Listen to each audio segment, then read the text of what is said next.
Boa tarde a todos. Sejam muito bem-vindos à Secretaria de Saúde, numa parceria com a Associação Paulista de Medicina. Em primeiro lugar, quero agradecer, na pessoa da doutora Gisele, quero agradecer à Secretaria de Saúde pela oportunidade de estarmos juntos, a Associação Paulista de Medicina e a Secretaria de Saúde, com todos vocês, todos os médicos RTs responsáveis pela UBS, responsáveis pela saúde do município de São Bernardo do Campo. A nossa ideia é trazer a Associação Paulista de Medicina aproximar dos médicos aqui da Sociedade Médica de São Bernardo do Campo. Eu sou a primeira presidente mulher, tá? Então, eu acho que é uma oportunidade para que vocês possam conhecer a nossa associação. Eu vou mostrar para vocês onde nós estamos localizados, é super fácil. Nós estamos no centro de São Bernardo do Campo, próximo ao Poupa Tempo, aqui na rua Pedro Jacobucci, 400, né? Bem aqui atrás do Poupa Tempo. Quem conhece a Colsan, está bem do ladinho da Colsan. E lá nós temos, então, desenvolvemos várias atividades. Temos a educação continuada, temos a defesa profissional, fazemos palestras e o mais importante é o convívio social, que, como eu estava falando com várias colegas aqui, nós estamos perdendo, né? A gente só trabalha, médico só vai atrás de informações, mas a gente tem que também nos atentarmos para esse outro lado, para o lado do convívio social e também outras coisas, né? Defesa profissional, também entre outras coisas que a Associação Paulista de Medicina oferece. Ela foi fundada em 1930 e a sede está lá em São Paulo, na Brigadeiro Luiz Antônio, e nós temos 74 regionais. Muitas cidades aqui do interior possuem a sua regional e algumas no interior têm clubes de campo, oferecem também piscinas, atividades, beach tênis, que hoje está muito em voga, né? E procuram justamente fomentar isso, a união da classe e a defesa da classe. Estamos, como eu falei, né, localizados aqui. Essa é a nossa sede, a Colsan está aqui para baixo, tá? Ali na rua Pedro Jacobucci. E nós temos aí a mensalidade, né, para quem quiser se associar, efetivos, acadêmicos, R2, R3, R4, o acadêmico e R1 são isentos. O R2 e R3, eles têm uma tarifa diferenciada e o efetivo é aquela quantia lá. Temos aqui o nosso salão de festa para quem quiser usufruir também. A gente costuma fazer todo ano a festa do médico, por volta do dia 18, vocês estão todos convidados. Temos o salão grande, temos um salão menor. Esse salão menor para 40, 50 pessoas sentadas. O maior é esse anterior aqui. Ele comporta de 50 a 60, 70 pessoas, então os dois juntos dá confortavelmente 90 a 100 pessoas. Temos também o auditório para 130 pessoas, alguns de vocês já tiveram oportunidade até de ir, né? A gente é um salão climatizado, com sistema de som, a prefeitura utiliza muito as nossas instalações. Uma das nossas bandeiras é justamente essa, é fazer essa associação juntamente com a Prefeitura de São Bernardo do Campo. E os benefícios, o que é o ganho de ser associado da PM, né? Para quem tem consultório, para você, para a sua família e para o seu desenvolvimento profissional. Nós temos aí o seguro de vida, quando você se associa, você automaticamente já tem o seguro de vida. E para aqueles casos em que você perde a renda temporariamente, você sofre um acidente e fica temporariamente inativo, você tem um aporte de R$3.000 por mês. Você tem também uma cobertura adicional aí, na ampliação do seu seguro de vida, né? E na ampliação do DIT também. Para aqueles que já estão preocupados com a aposentadoria, Nós temos assessoria para aposentadoria pública, todos os trâmites do INSS, que não são fáceis, a gente sabe disso, e um benefício também de análise previdenciária. Você pode pedir lá, olha, o quanto falta, o que eu preciso me aposentar. Então, esse benefício também é especial para o associado. Temos condições especiais para quem quer comprar um carro, também temos a orientação legal da atividade profissional, né? A gente tem uma discussão constante de tabelas com entidades, com Sul América, com Bradesco, com Unimed, temos a defesa do ensino médico de qualidade. Tivemos recentemente na Assembleia Legislativa de São Paulo, numa ação da proficiência médica, né? A Associação Paulista de Medicina defende muito o exame de proficiência, porque, né, a abertura de escola está uma coisa terrível, né? Abertura de escolas médicas. Temos o seguro de responsabilidade civil para aqueles que trabalham em hospitais. Alguns hospitais exigem que você tenha.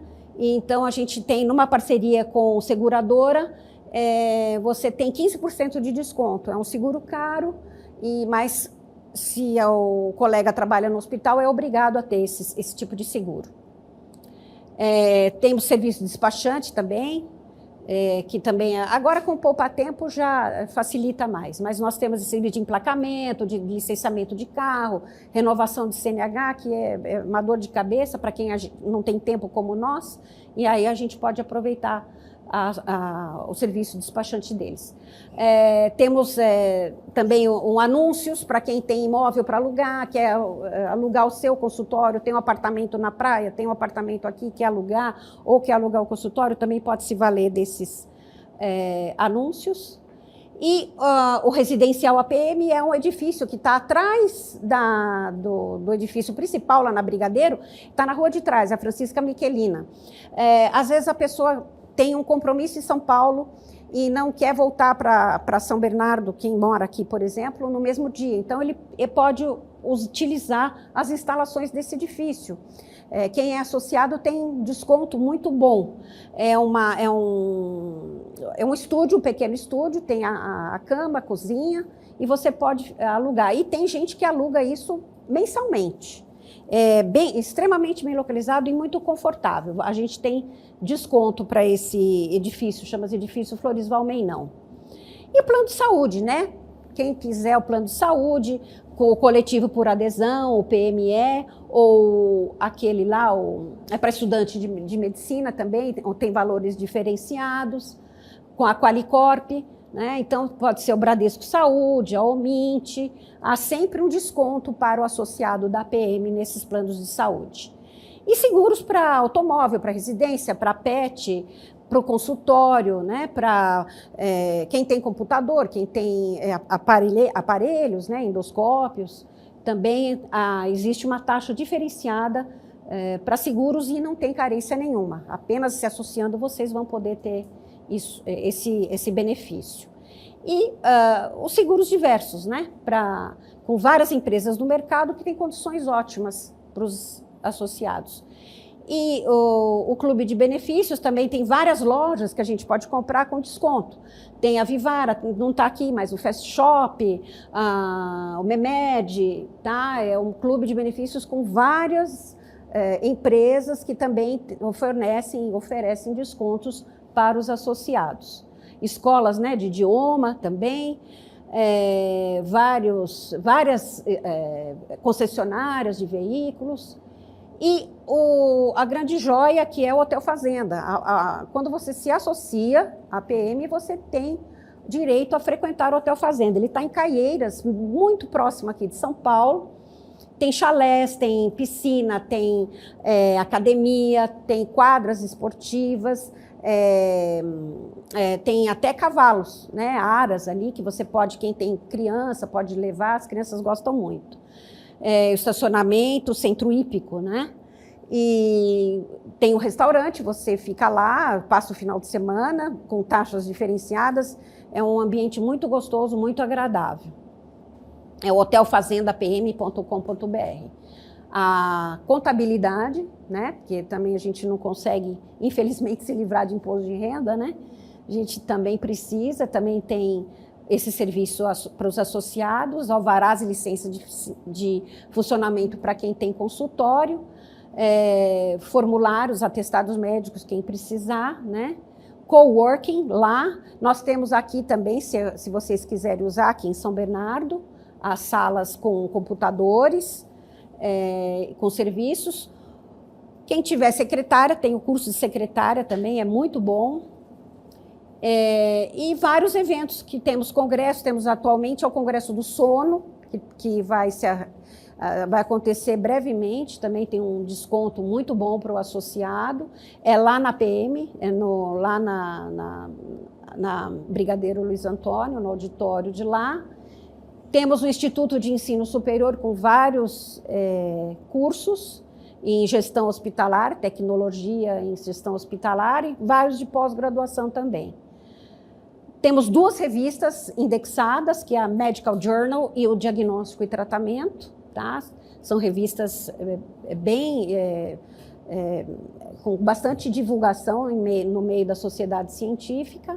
Temos vários webinars, a gente promove todo mês um webinar com sempre uma pessoa conhecida, uma personalidade científica. Recentemente, a doutora Márcia, que está aqui, a nossa diretora científica, pôde entrevistar o doutor Davi Wippe. Temos podcasts, São Bernardo também está fazendo podcast, né, de várias entidades, várias pessoas conhecidas no meio médico, no meio científico. E isso aqui que está sendo a grande vedete do momento, o Total Pass. Todo associado da PM tem direito ao Total Pass.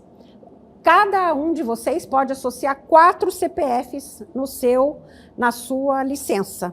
Não precisa ser parente, tá? Pode ser pessoas que você conheça, teu vizinho, teu amigo, né? Sem problemas algum. E esse aqui está dando um desconto fantástico para quem gosta de fazer exercício. Nós precisamos nos movimentar. Nós médicos somos bem preguiçosos, né? Alguns, né?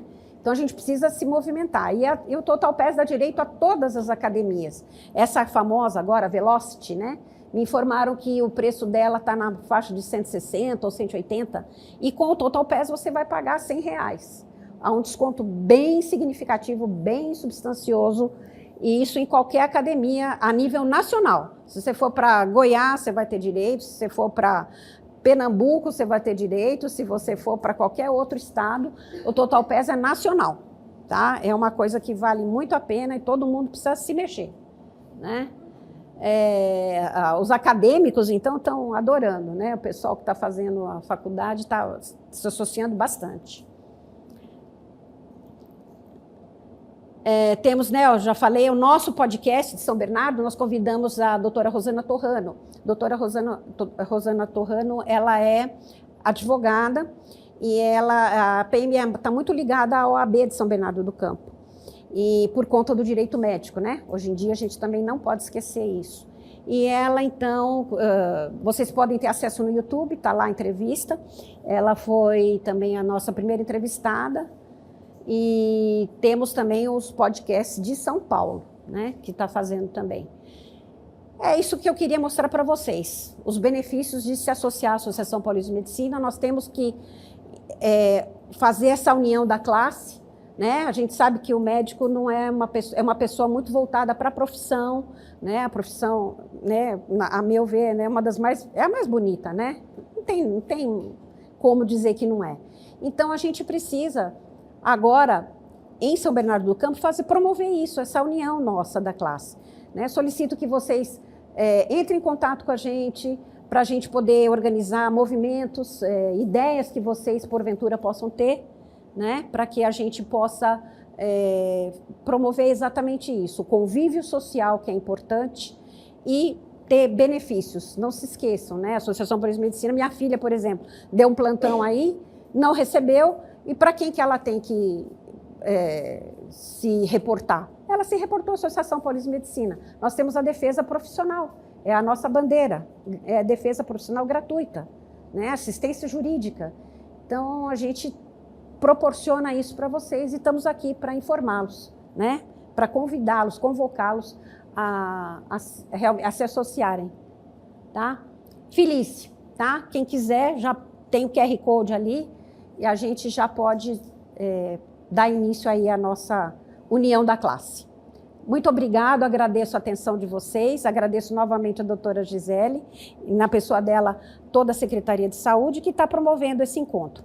Os próximos encontros, a gente solicita também a vocês que tenham temas interessantes que vocês queiram que a gente possa ministrar. A gente entraria em contato com o profissional competente, né, um infectologista, a ginecologista, pediatra, a gente promove esses temas de interesse de vocês. Eu agradeço a atenção e muito obrigada. Vamos agora ter a palestra com a doutora Bianca. A doutora Bianca, ela é nutróloga, ela também é diretora da Associação Paulista de Medicina. Eu a conheci aqui na regulação, ela foi afastada na época da pandemia, ela estava grávida, e eu estava na regulação aqui de São Bernardo. Aí eu pude fazer esse encontro, né? Foi um encontro muito feliz. Eu consegui trazê-la para a Associação Paulista de Medicina e hoje ela é uma das nossas diretoras. Quem sabe futura presidente, não é? Então, é isso. Vou deixar com vocês a doutora Bianca. Muito obrigada pela atenção. Olá, pessoal, tudo bem? Já assumo que é mais fácil falar com o paciente do que com essa plateia aqui. Mas então, esse tema, na verdade, é um tema que a gente usa no nosso dia a dia. E me despertou essa vontade por conta de uma amiga próxima que é estudante, sabe? Ela é professora, ela toda engajada e ela descobriu um filho com diabetes tipo 1. Ela falou, não sei nem por onde começar. Então, você fala, sabe, uma pessoa que é instruída, não sabe? Então, imagina aquela demanda de paciente de UBS que a gente pega, né? Que não sabe nem por onde começar a quebrar o jejum, que já vai sempre com pãozinho com café com açúcar, né? Então, aí eu quis montar essa palestra nesse sentido, de facilitar, né? Algumas estratégias que eu uso muito no consultório e que faz bastante sentido na minha prática clínica, tá bom? Então, aí eu vou falar muito de crononutrição, não sei se é um tema que vocês têm ouvido bastante, né? A composição alimentar e estratégias metabólicas na prática clínica. Só um pouquinho, né, me apresentar, sou a doutora Bianca. Eu comecei a minha formação pela Embi, eu era bolsista, né? Inicialmente, depois de ser bolsista, tudo que você quer é trabalhar para pagar o boleto do CREMES que vai chegar, né? Então, inicialmente, eu não consegui me envolver na residência, né? Enfim, mas assim, desde então eu não parei de estudar. E assim, uma coisa foi entrando, foi linkando na outra, né? Eu comecei com a nutrologia, me apaixonei. Dentro da nutrologia eu já conheci um pouquinho de fitoterapia, né? Aí na pandemia, né, a gente estava juntas e aí eu tive a oportunidade também de começar essa pós-graduação pela Universidade de Barcelona, que eu conheci bastante coisa. E a gente aqui no Brasil tem uma demanda tão grande de plantas e não é utilizada, né? Então, no consultório eu consigo usar bastante a fitoterapia. No SUS é mais difícil, né? A gente sabe que manipulados não é uma coisa tão prática, né? Mas na minha prática no consultório eu consigo trabalhar bastante.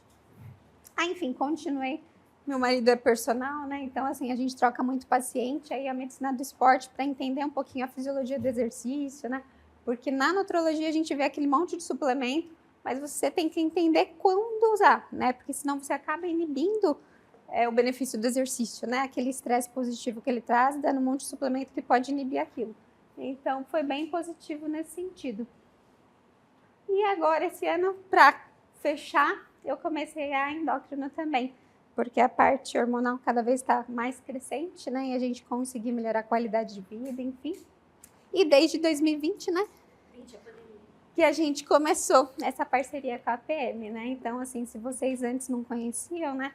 A doutora Tereza, ela falou bastante coisa. E, sim, foi uma... Oi? Foi uma aula, mas, assim, para mim foi também uma abertura de portas, né? Conheci muita gente, né? E desde então a gente está cada vez crescendo mais juntos, né? Então, vamos lá. Começando um pouquinho sobre o tema de fato, né? O que é o grande problema hoje? O que a gente tem visto mais, né?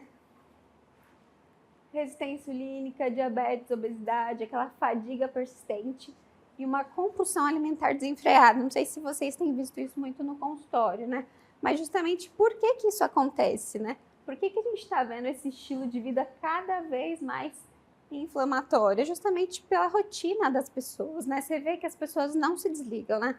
Ficam no automático, seja pelo trabalho, pela rotina, comem super mal, cada vez mais tarde. Eu vejo muitos pacientes que eu pego no consultório, eles ficam o dia inteiro sem comer, aí à noite vai e pede iFood, pede ou come só comida fast food mesmo, e é tudo calórico, né, em grande quantidade. Então ele fala assim, já que eu não comi o dia inteiro, eu vou compensar à noite.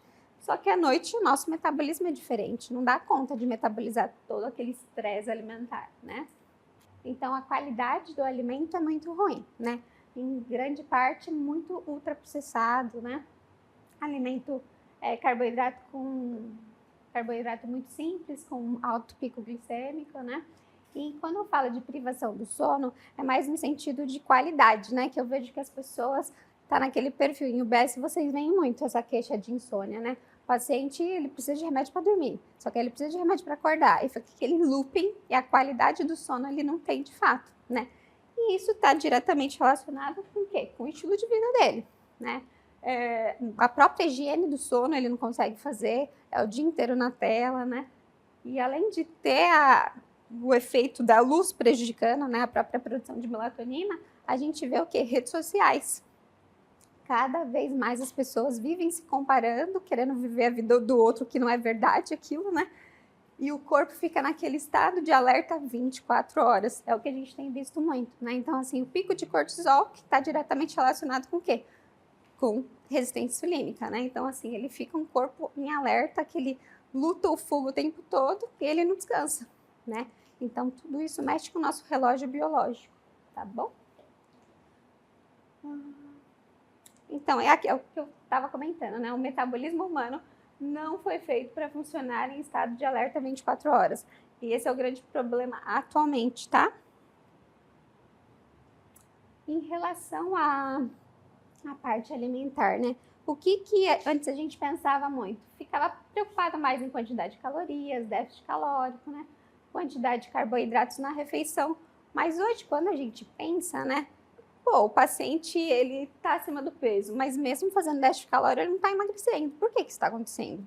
Em teoria, era para emagrecer, né? Então, é muito além. O próprio metabolismo dele está inflexível, ele não consegue responder àquela baixa caloria mais, tá? Então, o que a gente entende hoje em dia mais? Né? Tem muita relação com o horário da alimentação relacionado ao ritmo circadiano, né? O nosso relógio biológico ali, né? É a composição da refeição, a ordem dos alimentos e a qualidade metabólica de tudo isso. Aí eu vou explicar um pouquinho para vocês.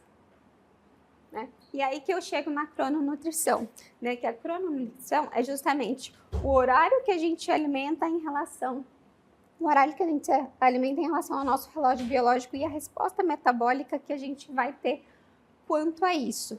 Porque a gente sabe que, por exemplo, eu vou comer um doce 1 da tarde, esse mesmo doce às 11 da noite, ele vai ter uma resposta metabólica completamente diferente no nosso corpo, né?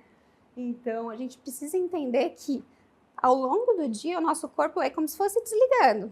Ele vai trabalhando num modo mais econômico, né? Então, assim, eu não posso fazer a mesma refeição de dia e a mesma refeição à noite. Há quem ainda acredite que, você mantendo a sua taxa de metabolismo basal, a quantidade de calorias que você precisa para viver, ok. Mas na prática, não. A pessoa não responde assim.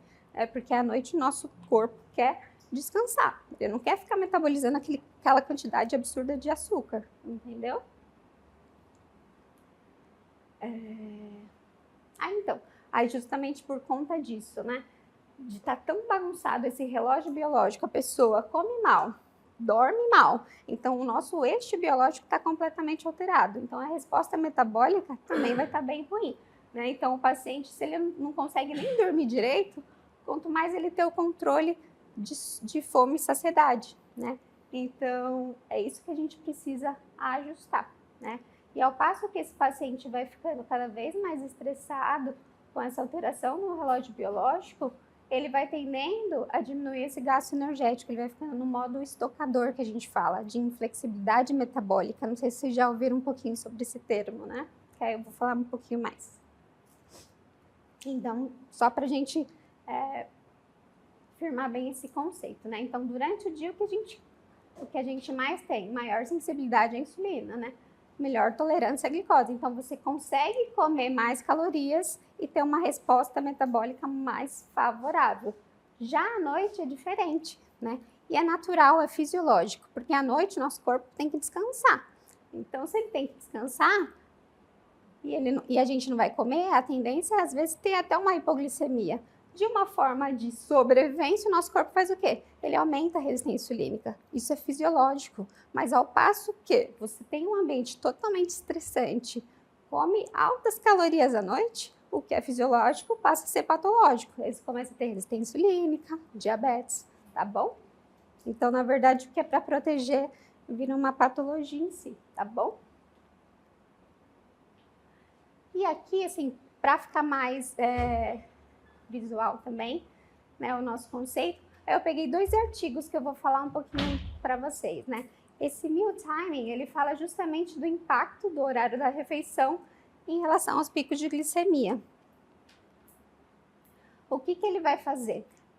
Ele compara a mesma pessoa, ele come 1 da tarde e depois, no outro dia, ele vai comer 4:30 da tarde. Então, ele avalia que o pico glicêmico é totalmente diferente. Então, a resposta metabólica ao longo do dia muda completamente de acordo com o horário, né? Então, foi a mesma refeição e a mesma pessoa, só que ele comendo em horários diferentes teve uma resposta metabólica diferenciada. E assim, o que eu tiro desse artigo no meu dia a dia, né? O que eu tendo a orientar meus pacientes? Então, sempre evitar comer muito tarde, né? Ter uma janela alimentar consistente. O que eu falo? Essa janela alimentar. Todo dia o corpo gosta de constância. Então, assim, eu começo a comer tal horário e termino tal horário. E nessa janela, fracionar os horários de alimentação, porque isso vai ficando cada vez mais fisiológico, o corpo vai respondendo, fica mais metabolicamente ativo, né? E a maior quantidade de calorias pelo dia, né? Eu não vou distribuir uma quantidade de calorias muito grande à noite, tá? E o que eu sempre falo também, cuidado com esse perfil de paciente, né? Então, quem trabalha à noite, né? Quem costuma dar plantão à noite, né? Se você não leva marmita, o que você vai pedir? É pizza, esfirra, tudo com alto pico glicêmico, né? E o corpo, justamente o que eu falei, a resistência insulínica é maior à noite, então o nosso metabolismo não vai ser igual. Por isso que a gente vê muito profissional obeso à noite, né? Pelo estilo de vida que ele tem, tá?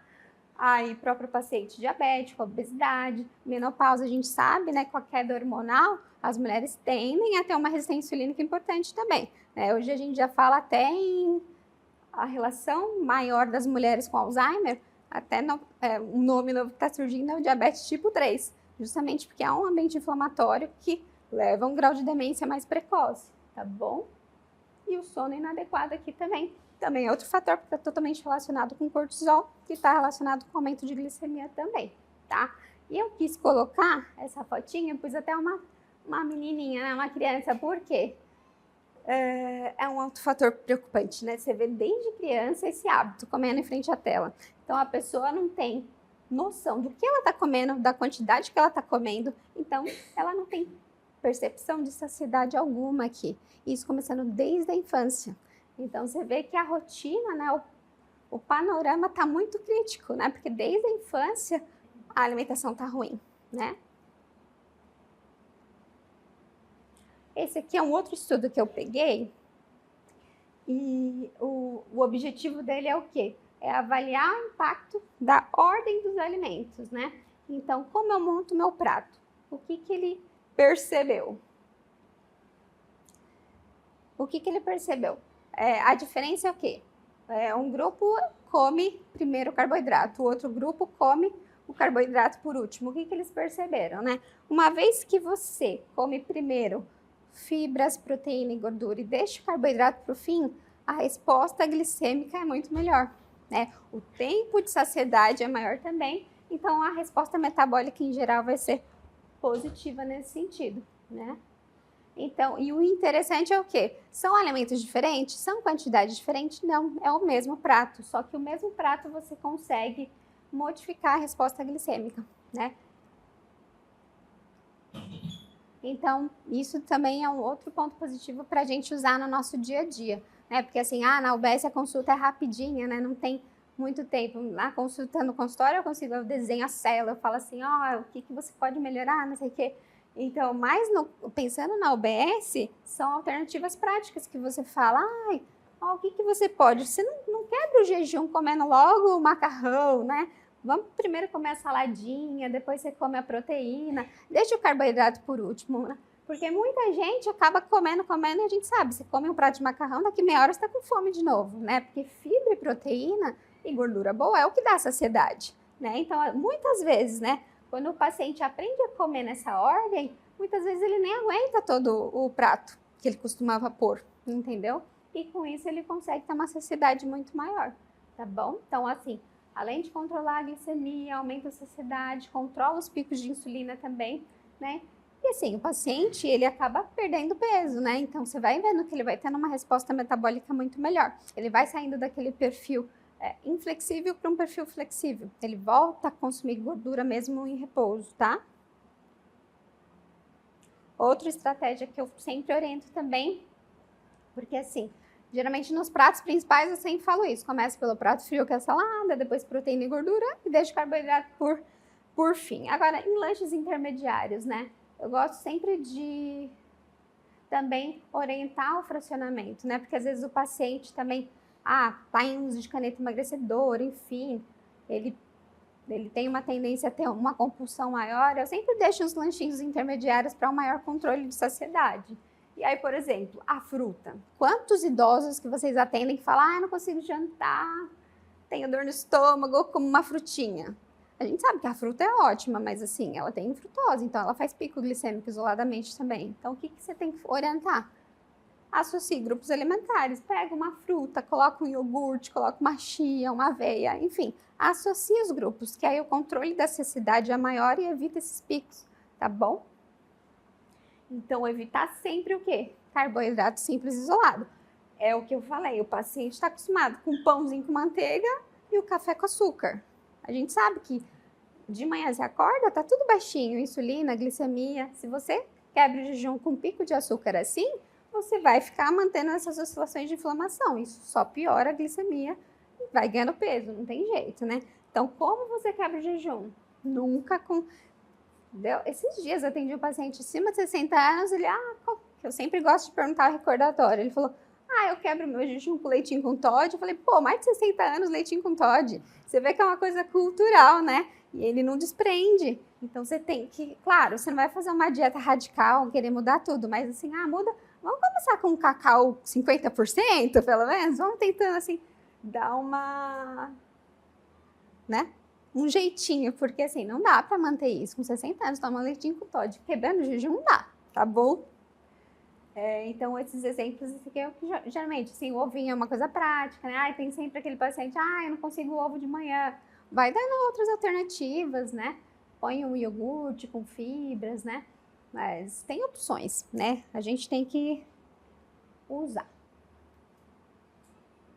E falando um pouquinho da complicação em si, desse impacto dos picos glicêmicos, né? Porque o grande problema é que, assim, você gera um pico de glicemia, mas você gera um pico de insulina também. E isso é muito estressante para o corpo, né? Ele vai tendendo a ter sempre uma fome precoce, né? Até você, não sei se vocês já ouviram falar, mas fisiculturista, para conseguir comer mais, eles tendem até a fazer uso de insulina. Justamente para eles conseguirem comer mais, para treinar mais e ficar maior. Mas eles estão treinando, né? Agora, quem fica fazendo isso não treina nada, é totalmente sedentário, né?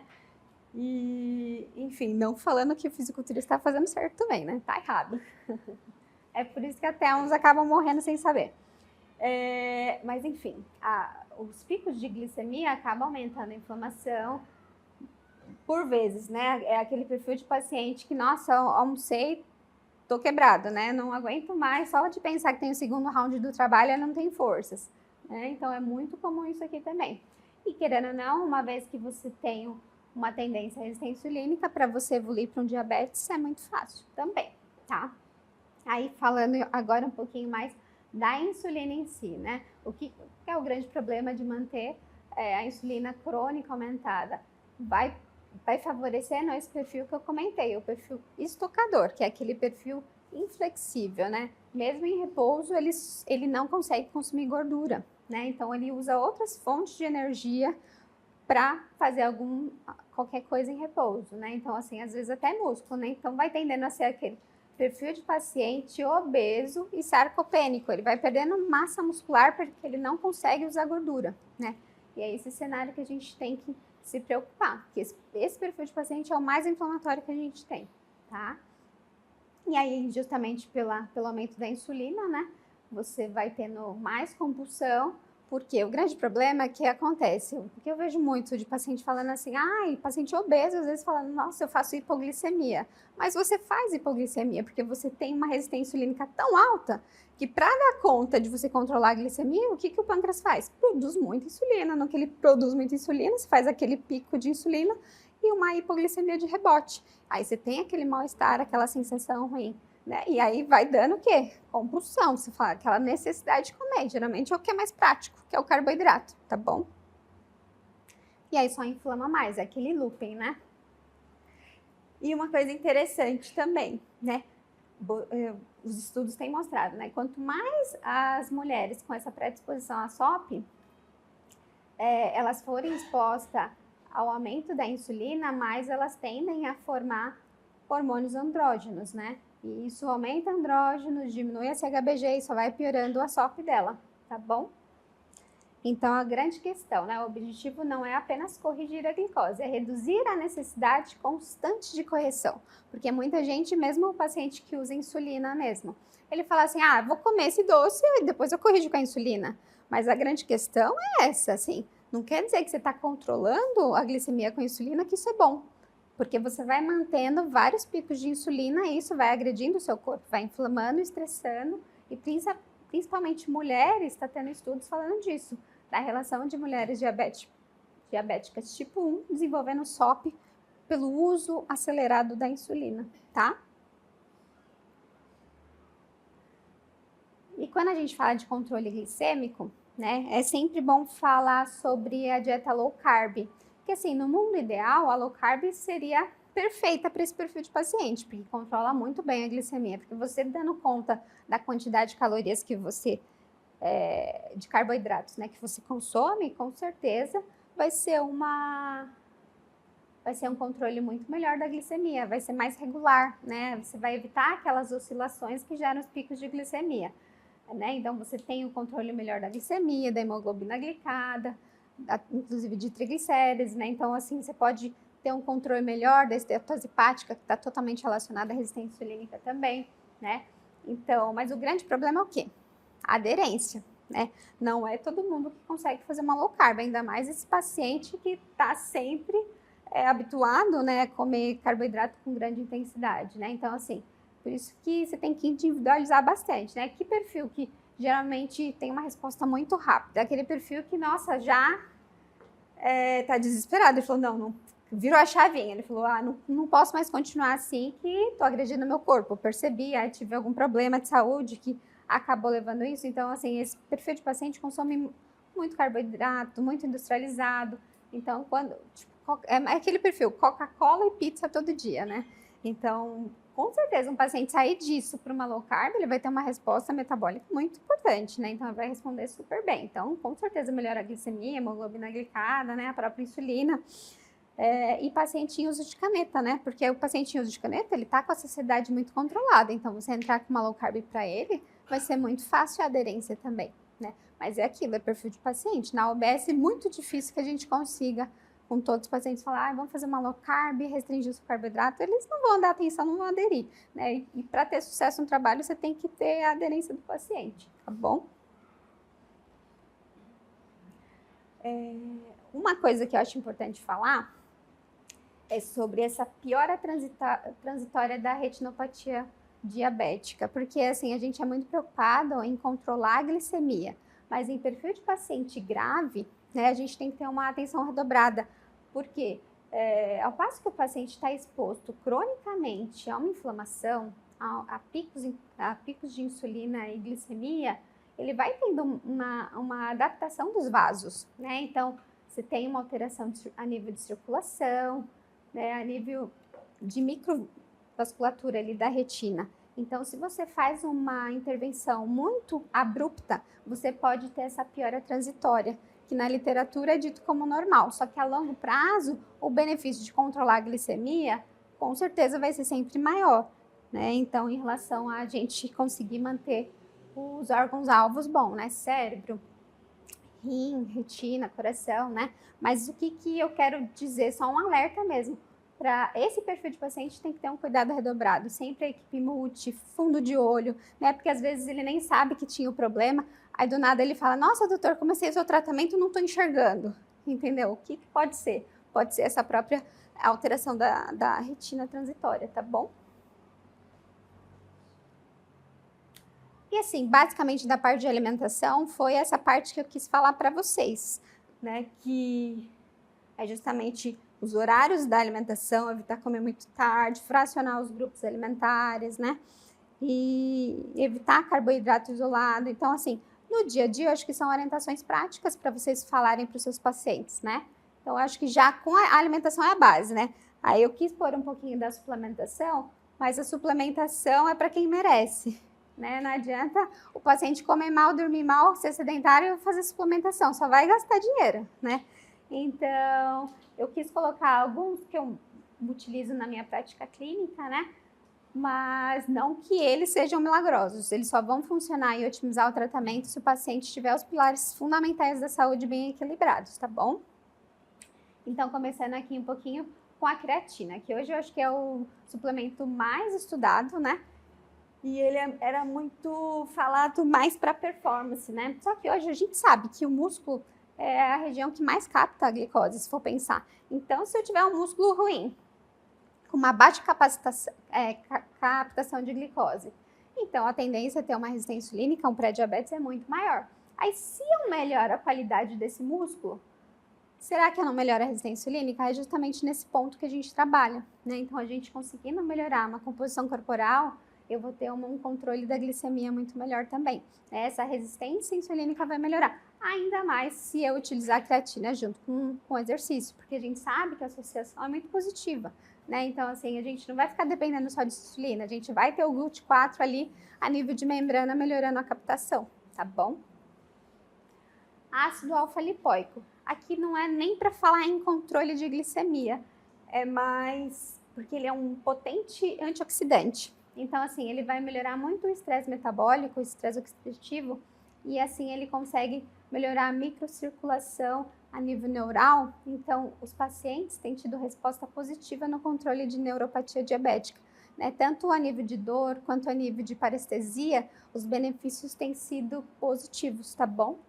Então, por isso que é um suplemento assim que eu coloquei, ele vai controlar a glicemia? Não, eu tô pensando na consequência dele, da glicemia alterada, tá bom?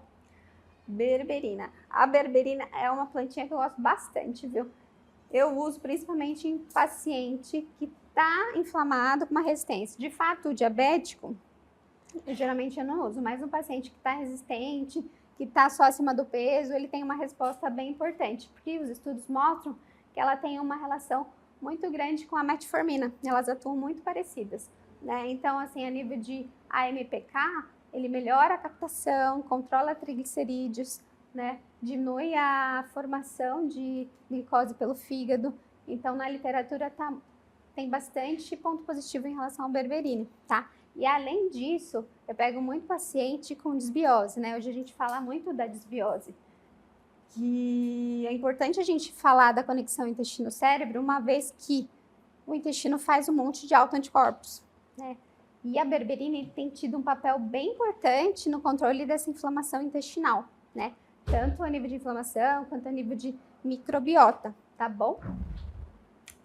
Inositol. O inositol é um outro suplemento que eu gosto muito de usar em mulheres com SOP, né? Porque ele melhora ali a sensibilidade da insulina a nível intracelular. Então, você controlando isso, você melhora também essa resistência insulínica e o hiperandrogenismo ali relacionado com a SOP, tá bom? Magnésio e ômega. Os dois, na verdade, eles também não têm um ponto direto, né, no controle da glicemia, mas ambos são para desinflamar. E como a gente sabe que a própria resistência insulínica e diabetes é uma doença inflamatória. Então, se eu consigo melhorar o ambiente inflamatório, eu vou conseguindo melhorar a nível celular a resposta glicêmica, porque a célula começa a trabalhar melhor, né? Então, inclusive o ômega, por ser um anti-inflamatório natural muito importante, a nível de controle de triglicéridos também, tudo isso vai melhorando, inclusive, risco cardiometabólico, né? É um combo que a gente faz para diminuir a inflamação, mas é o que eu falei, se a pessoa não comer bem, não fazer atividade física, né, não dormir bem, o ômega não vai fazer milagre, o magnésio não vai fazer milagre, né? São coisas só realmente adjuvantes para complementar, tá bom? Então é o que eu gosto de falar. O suplemento ele não vai corrigir o metabolismo desorganizado, ele vai potencializar os pilares fundamentais, né? Que é sono, alimentação, né? Combinado? E como dizia o nosso querido Hipócrates, né? Que seu alimento seja seu remédio e que seu remédio seja seu alimento. Se a gente conseguir, né? Ter isso como base, o nosso tratamento vai ser muito eficaz, né? Que a grande questão é que isso foi perdido, né? Desde que a parte de industrializados acabou ganhando muita força, né? A alimentação foi ficando de lado, né? Então a qualidade alimentar foi ficando de lado.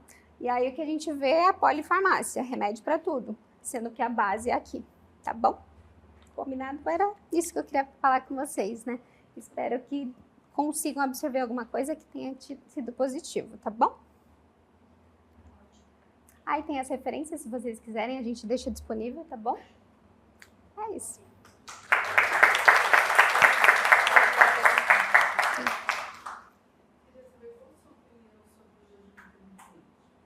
Então, o jejum intermitente eu acho muito interessante, desde que seja feito correto, né? Porque tem muito paciente que às vezes chega, eu adoro emagreci super. Aí eu falo, mas qual que é a janela que você come? Aí geralmente as pessoas gostam de acabar comendo muito tarde. E que nem eu falei, quando come muito tarde, isso é ruim, é desfavorável, né? Então, assim, você tem que saber explicar certinho pro paciente.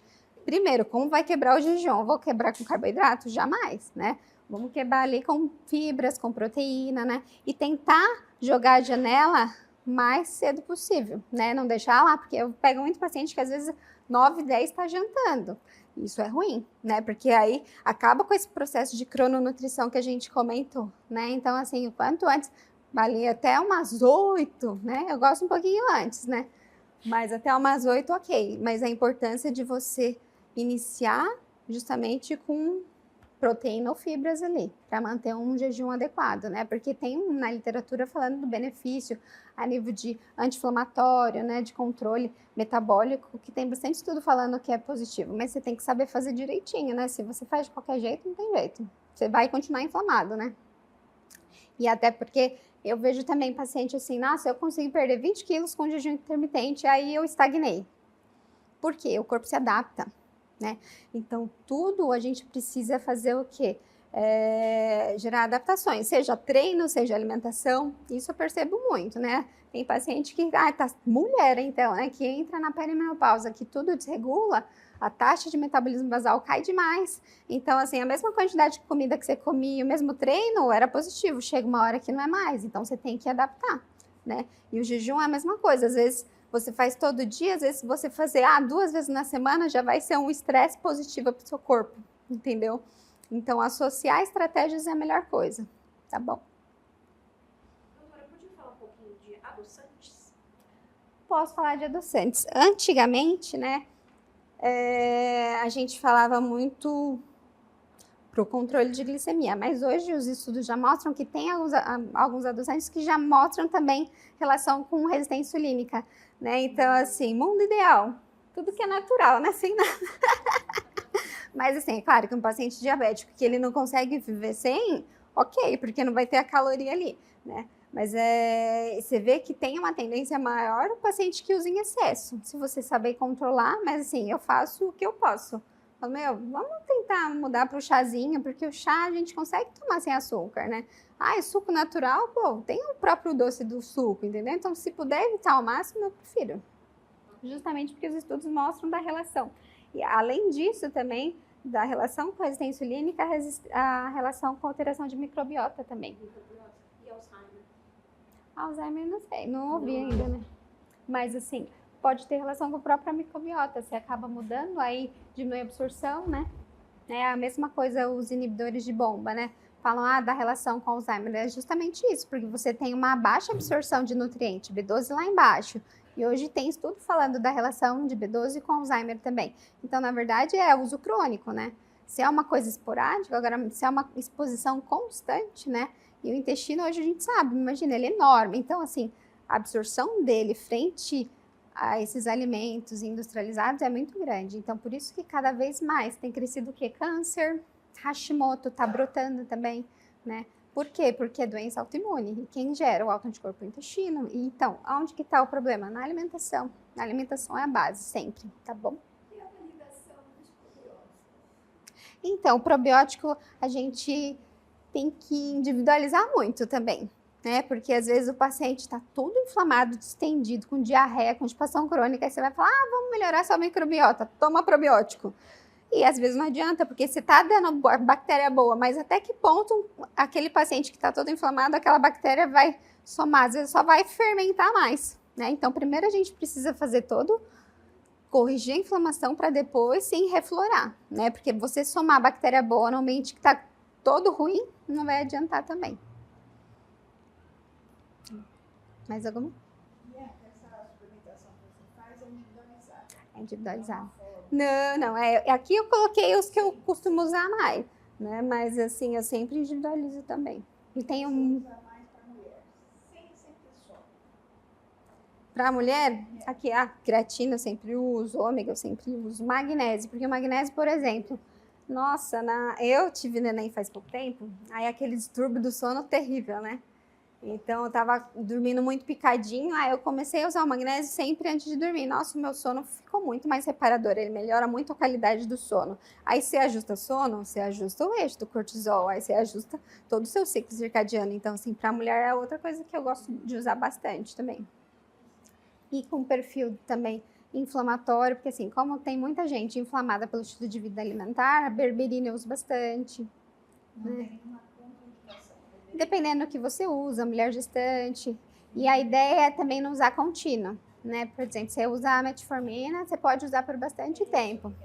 Essa Por- associação, metformina e a berberina. Até poderia somar, né? Mas não costumo, geralmente eu uso um ou outro, né? Agora, a grande questão é que ela, como ela tem potencial em mexer com a microbiota, se eu fico usando, é que nem antibiótico, se eu fico usando cronicamente, você pode desregular a sua própria microbiota boa, né?